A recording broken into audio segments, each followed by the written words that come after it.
There are many cities around the world that have inspired great works of art and literature. For hundreds of years, artists have come to Paris to live and work. Writers like George Orwell, F. Scott Fitzgerald, Ernest Hemingway, and many others travelled from across Europe and around the world to experience life in the city. The beautiful city of Prague inspired the work of Franz Kafka, and since the early 20th century, New York has been home to many writers and artists. London has changed a lot since Charles Dickens wrote about the city in the early 19th century, but the city still attracts writers from the UK and around the world. Of course, it isn't just great cities that inspire writers. Every year, people travel from around the world to the Lake District in the north of England to visit a tiny farmhouse in the middle of beautiful English countryside. Hilltop Farm was the home of Beatrix Potter. Potter wrote and illustrated The Tale of Peter Rabbit and many other stories for children. Since she wrote Peter Rabbit in 1902, publishers have sold more than 40 million copies, and they have translated the story into more than 35 languages. Hilltop has been open to the paying public for over 60 years, and it's still as popular as ever. In 2011, there were over 100,000 visitors.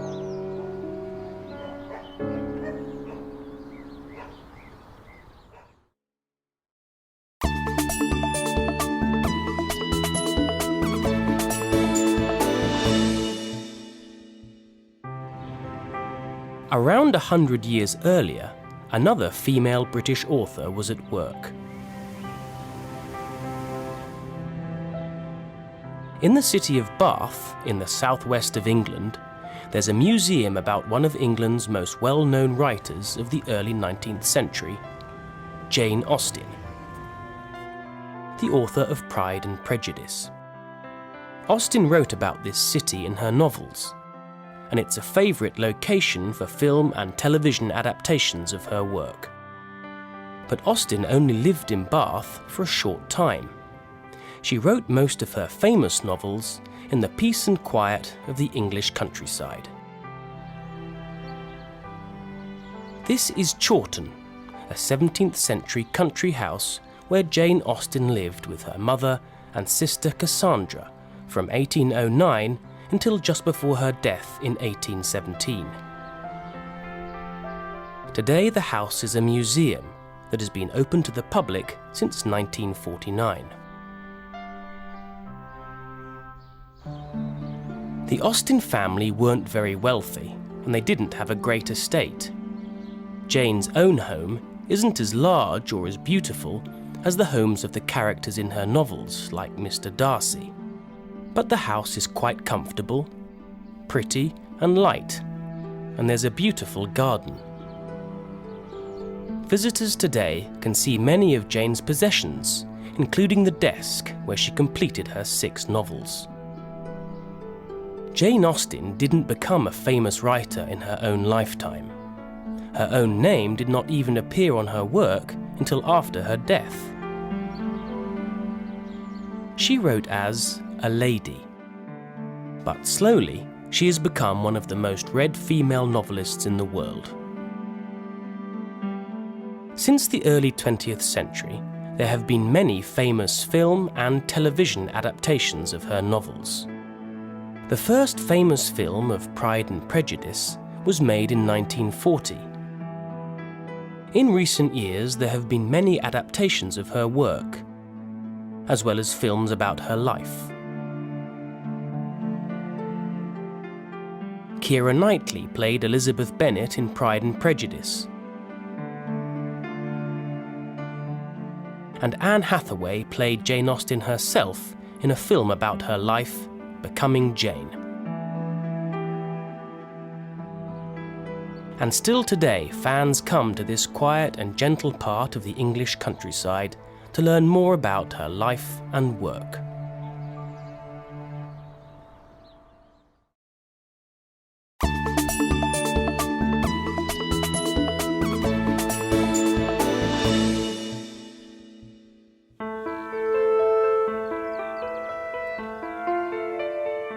Over 200 miles away from the gentle countryside and bright, comfortable living rooms of Jane Austen's world, there's another house with a far more dramatic and remarkable literary history.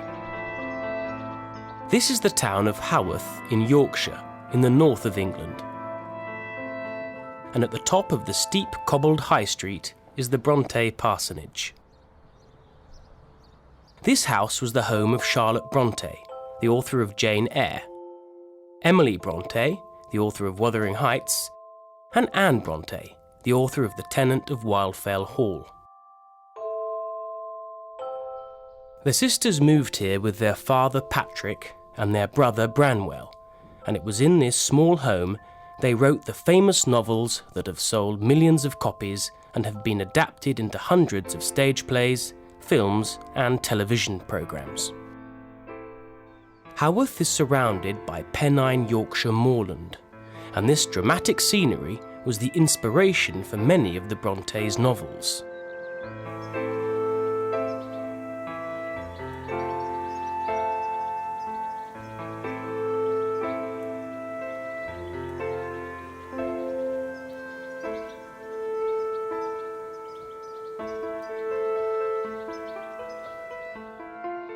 Life was very hard here in the mid-1800s.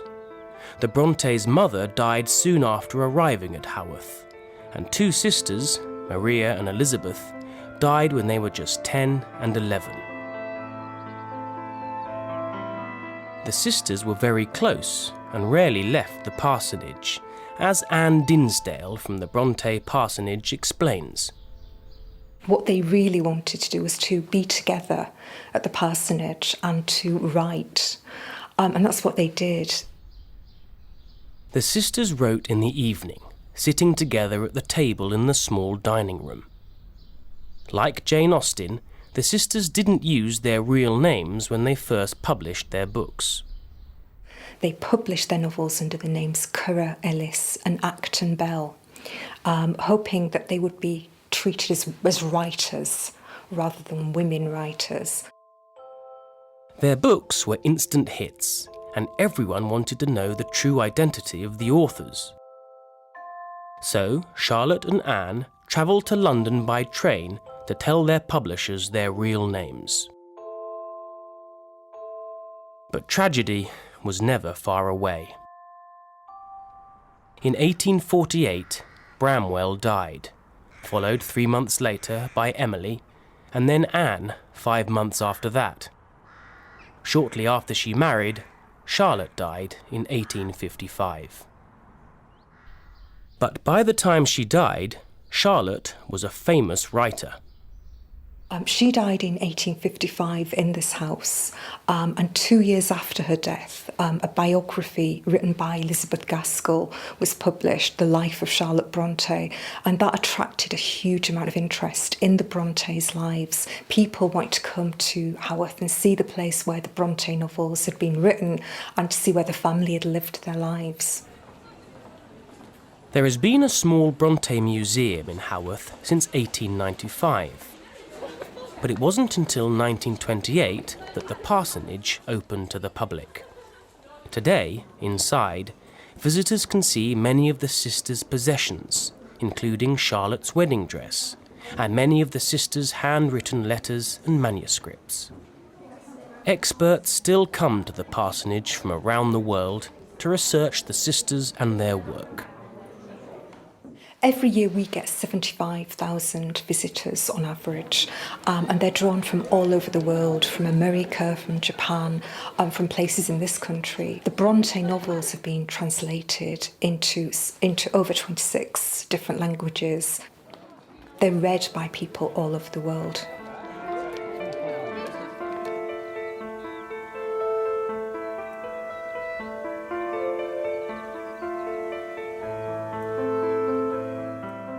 For many visitors, it is exploring the dramatic Yorkshire countryside surrounding the parsonage that really helps them to understand the powerful novels of the remarkable Bronte sisters.